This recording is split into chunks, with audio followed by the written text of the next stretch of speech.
Anda telah mengunduh podcast yang dipaparkan oleh Pendeta Dr. Erastus Sabdono ini dari truth.id/voice. Selamat mendengarkan podcast ini. Shalom, saudara-saudara yang dikasihi Tuhan Yesus Kristus. Kebenaran saat ini berjudul eksklusif dengan Tuhan. Saudara-saudara, kalau kita percaya Alkitab itu memuat kebenaran dari Tuhan, maka kita harus benar-benar percaya seperti Daud dan banyak tokoh iman lain yang menjadi kekasih Tuhan, bahwa kita benar-benar beruntung, ya.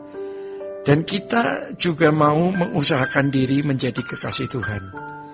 Namun itu tergantung dari kita. Jelas, kalau dari pihak Allah mengasihi kita, rela memberikan putra tunggalnya Yesus Kristus. Kasihnya tidak diragukan. Tetapi seberapa kita benar-benar juga memberi diri untuk menjadi kekasih Dia, itu masalahnya. Harus kita sadari bahwa jika kita menjadi kekasih Tuhan, maka kita adalah manusia yang paling beruntung, ya, paling beruntung. Kita tidak perlu ragu atau khawatir dengan masa depan yang tidak pasti. Tuhan Yesus menggambarkan providensia atau pemeliharaan Allah yang sempurna di dalam Matius pasal 6 ayat 25 yang mengatakan, "Janganlah khawatir akan hidupmu, akan apa yang hendak kamu makan atau minum, dan janganlah khawatir pula akan tubuhmu, akan apa yang hendak kamu pakai. Bukankah hidup itu lebih penting daripada makanan dan tubuh itu lebih penting daripada pakaian?" Pada ayat berikutnya Tuhan memberikan analogi pemeliharaan Allah terhadap burung dan bunga bakung yang yang hendak menekankan jaminan pemeliharaan hidup bagi setiap mereka yang percaya dan bertanggung jawab. Oleh karena itu, permasalahan utama dalam menjalin relasi dengan Tuhan bukan terletak pada pemenuhan kebutuhan jasmani yang telah diberikannya dengan sempurna jika manusia bertanggung jawab atas hidupnya. Masalahnya adalah apakah kita memiliki gelora dan gairah untuk menjadi kekasih Tuhan. Gelora atau gairah ini merupakan dorongan yang mengarahkan pada perubahan pola berpikir dan gaya hidup yang sepenuhnya diabdikan bagi Allah. Matius pasal 6 ayat 24 berkata, "Kamu tidak bisa mengabdi kepada dua tuan. Terang tidak bisa bercampur dengan gelap. Allah adalah Allah yang cemburu. Oleh karenanya, kita tidak boleh memiliki kekasih lain di dalam hidup ini. Orang di sekitar kita sangat kita cintai, tetapi cinta kasih kita kepada mereka tidak melebihi kasih kita kepada Tuhan. Kita yang harus menggores jiwa kita untuk mengasihinya, ya.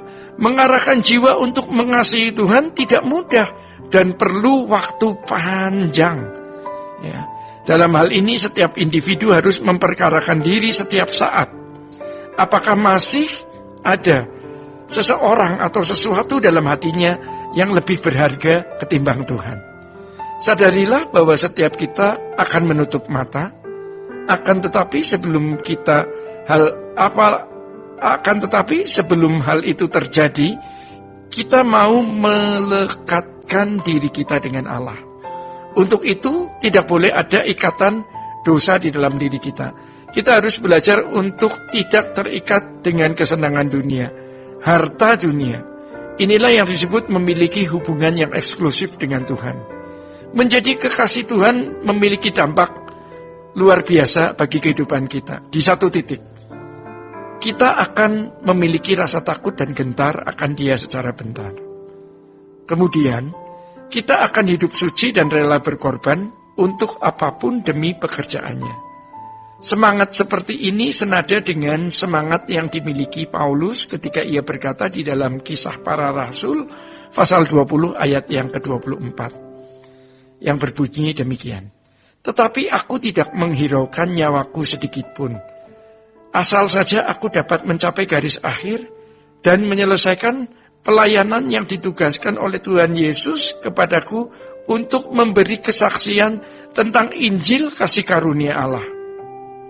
Kesucian yang dimiliki Paulus telah mencapai titik ekstrim, ya. sehingga membuatnya rela mengorbankan nyawa bagi pekerjaan Allah. Dalam konteks ini, seseorang tidak lagi takut atau khawatir dengan kematian. Setiap mereka yang mencapai titik ini akan merindukan untuk pulang berjumpa dengan Allah sendiri. Dalam perjuangan mencapai titik kesucian yang ekstrim, kita harus meninggalkan segala sesuatu yang membuat hati kita bercabang. Kesediaan kita menanggalkan segala sesuatu akan mengarahkan hati kita untuk memahami maksud dan tujuan Allah bagi kita. Dengan kata lain, kita memahami rancangan semula Allah bagi diri kita, yaitu memiliki hubungan yang eksklusif dengannya. Memiliki relasi yang eksklusif dengan Allah adalah sebuah kesempatan mahal yang tidak akan terulang. Oleh karenanya, jangan sampai kita menyayangkan sesuatu dalam hidup ini untuk dilepaskan demi Allah. Jangan sampai kita seperti Esau, yang menukarkan hak kesulungannya demi semangkuk makanan, di mana ketika ia menginginkannya kembali, tidak ada kesempatan lagi baginya. Tuhan Yesus memberkati. Sola Gracia. Untuk berlangganan renungan harian dalam bentuk cetak, silakan hubungi Truth Literatur di nomor telepon 0878 7870 7000. Untuk mendapatkan CD khotbah, MP3 renungan Truth, dan CD album lagu produksi Sola Gracia, Anda dapat menghubungi di hari dan jam kerja di nomor telepon 021 638 60953. Tuhan Yesus memberkati.